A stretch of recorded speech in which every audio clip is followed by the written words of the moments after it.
తమ్ముళ్ళు, తమ్ముళ్ళు, కార్మిక సంఘం, పాప, కర్షక సంఘం, ఆర్టిస్టుల సంఘం, మరో సంఘం జర్నలిస్ట్ సంఘం.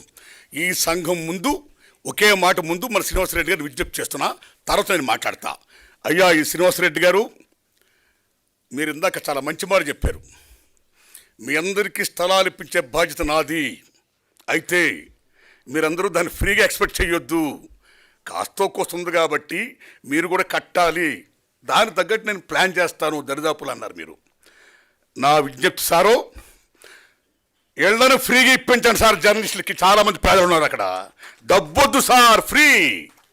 ఆడు కొట్టుకుంటారు ఇళ్ళు. రేవంత్ రెడ్డి గారు మీరు చెప్పండి, తమ్ముళ్ళు మీరు వెళ్ళండి, ఆయన చేస్తాడు, గ్రాంట్ చేస్తాడు. That's all. ఎంతమందికి ఇల్లు శాంక్షన్ చేస్తున్నారు? ఎంతమంది జర్నలిస్టులు ఇవాళ పేదలు ఉన్నారు? Out of 100 90% journalist are poor. కాబట్టి శ్రీనివాసరెడ్డి గారు నేను మరీ విజ్ఞప్తి చేస్తున్నా, ఆ పని చేసి పుణ్యం కట్టుకొని శ్రీనివాసరెడ్డి గారు వందనాలు మీకు. తమ్ముళ్ళరా, శ్రీనివాసరెడ్డి గారు ప్రెస్ అకాడమీ చైర్మన్, నేషనల్ లెవెల్లో ప్రెస్ అకాడమీకి ప్రెసిడెంట్ చేశాడు ఆయన. సేమ్ టైం నేను అడవి డ్యూటీలు సినిమా తీస్తున్నప్పుడు, సెన్సార్ ఇబ్బందుల్లో పడినప్పుడు, ఆర్సీకి వెళ్ళినప్పుడు ఆ మహానుభావుడు మెంబర్గా వచ్చి నా సినిమాని బ్రహ్మాండంగా సెన్సార్ చేసి నారాయణమూర్తి సత్యం చెప్పాడు, ఆయన న్యాయం చేయండి అని సెన్సార్ చేసిన మహనీయుడు ఆ శ్రీనివాసరెడ్డి గారు. వారికి దిల్ రాజు గారు,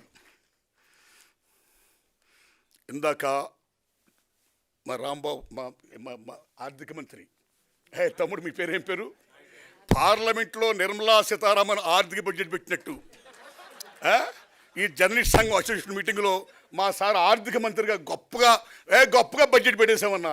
ఎవరిని తెచ్చారు, ఎంత ఇచ్చారు, ఎంతకు వచ్చింది, ఏం చేశారు, ఇంకా ఎవరు ఇచ్చారు, శభాష్ సత్యం ఓ శ్వేతపత్రం ప్రకటించారు.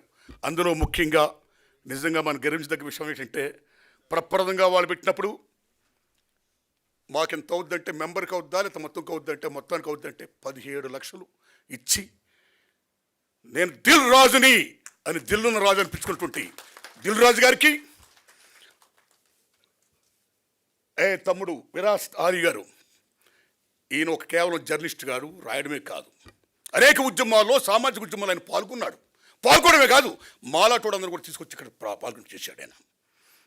అలాంటి విరాస్ ఆలీ గారికి, ఈ జర్నలిస్ట్ సంఘం నాయకులు త్రిమూర్తులు రాంబాబు గారికి, రాంబాబు గారు ఒక మంచి మాట చెప్పాడు ఇందాక, ఒక ఫిల్మ్ ఫ్రెటర్నిటీ మనందరూ బాగా కోరుకోవాలి, అందరం బాగుండాలన్నాడు ఆయన. దానికోసం అందరూ పనిచేయాలన్నాడు సంఘం. ఆ మంచి మాట అన్నది రాంబాబు గారికి, అలాగే మా లక్ష్మీనారాయణ అన్న ఈజ్ ఎ డాషింగ్ మ్యాన్. వాళ్ళిద్దరు కృష్ణార్జునులు. ఆ డాషింగ్ మ్యాన్ కాస్త ఫాస్ట్గా వెళ్తుంటాడు ఆయన. ఫాస్ట్గా వెళ్ళడమే కాదు, చెప్పేస్తుంటాడు, ఇదిగో మీ అందరికీ నేను ఇల్లు ఇప్పిస్తాను, అంతే ఇంతే నేను మారుతాను దర్శాలు అన్నాడు ఆయన. అలాంటి లక్ష్మీనారాయణ గారికి, ఆర్థిక మంత్రి గారికి, ఇక్కడ పెద్దలు ఎందరో మంది మహామహులు ఉన్నారు. ఇక్కడ రెంటాల జయదేవ్ గారు, నారాయణరాజు గారు, వినాయకరావు గారు, తమ్ముళ్ళారా, మీ ఓంప్రకాష్ గారు, మీ అందరికీ, సతీష్ గారు, అందరికీ నమస్కారాలు అండి. ఇక నేను ఒక విజ్ఞప్తి చేస్తున్నా. పాప, మీకు నేను ఎంతసేపు మాట్లాడచ్చు? ఓకే. ఏది ఏమైనా సరే మీరు నమ్మండి మిత్రులరా, ప్రభుత్వం లేకుండా పత్రికలు ఉంటే చాలునా? ప్రభుత్వం ఉన్నా పత్రిక లేకపోయినా పర్వాలేదంటే గొప్ప మహామేధావి థామస్ జెఫర్సన్ అంటాడైనా, ప్రభుత్వం ఉండొచ్చు ఉండకపోవచ్చు కానీ పత్రికలు మాత్రం ఉండాలంటాడైనా. That is the greatness of media. Told by Thomas Jefferson. ఏమి మీడియా, ఏం పవర్ఫుల్ ఇది. అలాంటి మీడియా నెపోలియన్ బోనాపార్టే 1000 తుపాకుల కన్నా మా రాజ్యాన్ని ఒక 4 ప్రశ్నలు సంధిస్తే మేము ఓడిపోయే భయం ఉంది. కాబట్టి నేను తుపాకీ అంటే కూడా ప్రెస్కి భయపడతాను, కళానికి భయపడతాను, కాగితానికి భయపడతాను, రచిత మెదస్కు భయపడుతున్నాడు Napoleon బోనాపార్టే. That is the greatness of press, that is the greatness of media, right? ఇలాంటి మీడియాలో ప్రప్రథమంగా భారతదేశంలో 1924లో గుజరాత్లో మౌజ్ మజా అనే గుజరాత్లో ప్రప్రథమంగా సినిమా జర్నలిస్ట్ పేపర్ వచ్చింది, మౌజ్ మజా. బెంగాల్లో బైస్కోప్ అనే మ్యాగజైన్ వచ్చింది. ఢిల్లీలో చిత్రపాత్ అనే మ్యాగజైన్ వచ్చింది. బొంబాయిలో ఫిల్మ్ ఇండియా అనే మ్యాగజైన్ వచ్చింది, బాబురావు పటేల్. ఇలాగెందరో మహానుభావులు భారతదేశంలో సినిమా మ్యాగజైన్ అలా మొత్తం చేస్తూ ఉన్న దశలో ముఖ్యంగా మన తెలుగు రాష్ట్రంలో కాశీనాథు నాగేశ్వర పంతులు గారు ఆంధ్రపత్రిక వ్యవస్థాపకులైన ఆయన స్వతహాగా నటుడు కళాకారుడు కాబట్టి ఆ రోజున ఆంధ్రపత్రిక పెద్ద ఫేమస్ కాబట్టి ముళ్ళపూడి వెంకటరామన్ గారు అందులో రచయిత కాబట్టి జర్నలిస్ట్ కాబట్టి మీరు నమ్మండి మిత్రులారా, ప్రప్రథంగా సినిమాల గురించి నాటకాల గురించి ప్రప్రథంగా కాశీనాథు నాగేశ్వర పంతులు గారి ఆంధ్రపత్రికలో వచ్చింది. ఆ తర్వాత రఘుపతి వెంకయ్యనాయుడు గారు 3 థియేటర్లు 80 నుంచి ఇంకో 2 థియేటర్లు కట్టడం వల్ల స్టూడియో కట్టడం వల్ల then cinema journalism started in South India, ముఖ్యంగా మద్రాసు కేంద్రంగా. అలాంటి సినిమా జర్నలిజంలో ఎటువంటి మహామహులు ఓ కొడవగంటి కుటుంబరావు గారు, ఓ కొల్ల బ్రహ్మానందరావు గారు, ఓ రెంటాల గోపాలకృష్ణ గారు, ఓ ముళ్ళపూడి వెంకటరమణ గారు, వాసిరాజ్ ప్రకాశం గారు, ఎటువంటి మహనీయులు మోహన్ కుమార్ గారు, శ్రీనివాస్ గారు, ఎలాంటి మహానుభావులు జర్నలిస్టులు ఈవేళ ఎంతోమంది, ఓ ప్రభు, ఓ వినాయక మీరు ఈ జయదేవ్ గారు, ఇలాంటి ఎంతమంది మహానుభావులు కన్న గడ్డ ఈ తల్లి ఈ అమ్మ. ఇలాంటి దశలో అదే సినిమా ఇండస్ట్రీలో 3 ప్రశ్నలు చేయాలని నేను కోరుకుంటూ ఆ 3 చెప్పేసి నేను విరమిస్తాను సార్. ఆ రోజుల్లో మీరు నమ్మండి, చాలా బ్రహ్మాండంగా రాస్తున్న సినిమాలు ఏమైతే ఉన్నాయో, ఆడుతున్న సినిమాలు ఏమవుతున్నాయో ఆఫ్టర్ 1 వీక్ తర్వాతే మీకు రివ్యూస్ రాసేవారండి.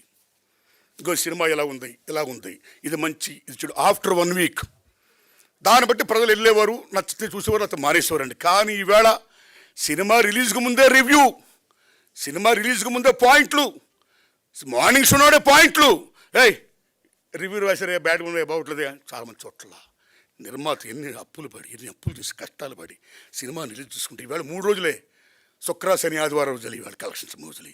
కాబట్టి మిత్రులారా, పాత్రికేయ మిత్రులారా, social media, print media, electronic any medias, దయించి సినిమా గురించి మీరు రాసేది ఏమవుతుందో ఇమ్మీడియట్గా దాని భవిష్యత్తు తేల్చేయకండి. చూసే జనాన్ని కనీసం 3 రోజులు చూడనివ్వండి, తర్వాత చెప్పండి. నా humble request, this my request, right. రెండోది క్యారెక్టర్ అసాసినేషన్. ఆ రోజుల్లో కూడా మీరు నమ్ముతారా, మాగాపు రామన్ పేరు విన్నారా మీరు? కాగడా శర్మ పేరు విన్నారా? ఆ రోజులు హిందూ నేషన్ కాగడ ఇలాంటి మధ్య పత్రికలు ఉండేవి. రూపవాణి ఒక మ్యాగజైన్ ఉండేది. ఆ రూపవాణిలో పరమేశ్వరుని ఒక సార్ ఉన్నాడు. ఆ సార్ గారికి సావిత్రికి చిన్న క్లాష్ వచ్చింది. ఈగోయిజం. మహాభారతంలో వ్యాస మహానుభావుడు ఏం చెప్తాడు? యుద్ధానికి మూలం ఆడది, ఆస్తి, అహం, అధికారం అంటాడు ఆయన. ఆ అహం దగ్గర వచ్చింది ఆ పరమేశ్వర గారికి, సావిత్రి గారికి. అక్కడి నుంచి కోర్టుకు వెళ్ళారు. సావిత్రి గారు కోర్టుకు వెళ్తే మహానటి, ఏం మహానటి, మహాతల్లి. కోర్టు మొత్తం అంతా గగ్గోలు, జనం బేబచ్చు. ఏందయ్య రోజు సావిత్రి గారికి రావడం, ఈ అమ్మ ఆ కేసుని ఏదో మొత్తం చేసేయండి అన్నారు. పెద్ద మనిషి కూర్చొని చేశారు. కానీ అసాసినేట్ చేశారు సావిత్రి గారి క్యారెక్టర్ని. చాలామంది తిట్టారు, చాలామంది కొట్టబోయారు. అలా తర్వాత మాగాపు రామన్ గారు, అలా చాలా మీకు తెలుసు కాగడా శర్మ గారు.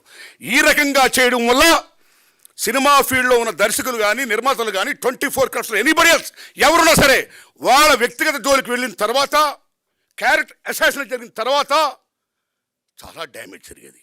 అలాగా సంచలనాల కోసం సంబంధం లేని మాటలు, పాటలు, హెడ్లైన్స్, ఏదో మీటింగ్లో ఏదో మాడతా దిల్ రాజుని ఖండించిన అనుమతుంటారు. దానికి సంబంధం లేదు.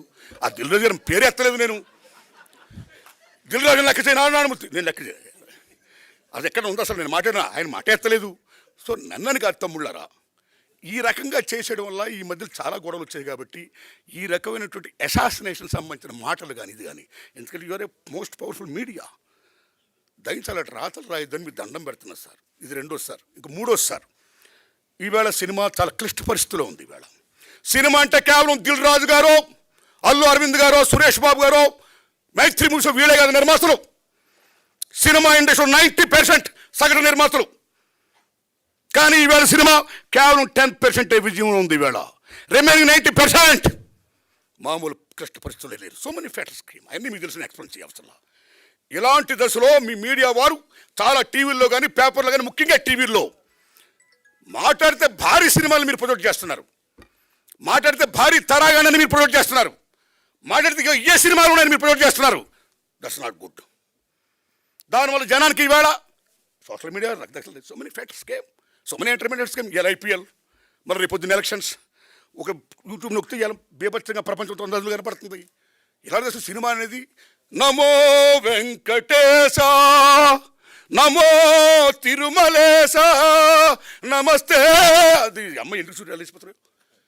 థియేటర్కి వెళ్ళిపోతే దండం పెట్టుకుని. థియేటర్లు అంటే దేవాలయాలు. సినిమా తీసేవాడు చూసేవాడికి మధ్యన ఉన్నది ఏది? చూపించే దేవాలయం సినిమా. అలాంటి సినిమా ఫీల్డ్లో ఈవేళ, అలాంటి స్వర్ణయుగ ఫీల్డ్లో, అలాంటి దేవాలయం ఈవేళ ఎన్ని మూతపడిపోతున్నాయి. బికాస్ ఆడియన్స్ లేకపోవడం వల్ల, పోటీ పెరిగిపోవడం వల్ల, సో మెనీ ఫెట్స్ రావడం వల్ల భారతదేశంలో వినోదం సగటు మనిషికి కేవలం సినిమా సినిమా సినిమా. కానీ వాళ్ళు కేవలం సినిమాగా చాలా ఉన్నాయి. అలాంటి సినిమాని కాపాడుకోవాలంటే కేవలం ఆ 4, 5 వాళ్ళే కాదు సినిమాలో, వాళ్ళ గురించే కాదు మీడియాలో, వాళ్ళ గురించి చెప్పడమే కాదు మీడియాలో, సగటు సినిమా గురించి చెప్పండి. ఇదిగో ఈ సినిమా గురించి చెప్పండి జనానికి. వాళ్ళకు కూడా తెలియనివ్వండి మాకు ఈ సినిమా ఉంది చూడాలని అని మిమ్మల్ని హంబుల్ రిక్వెస్ట్ చేస్తున్నాం. థ్యాంక్స్ ఎలా తమ్ముళ్ళారా. ఇక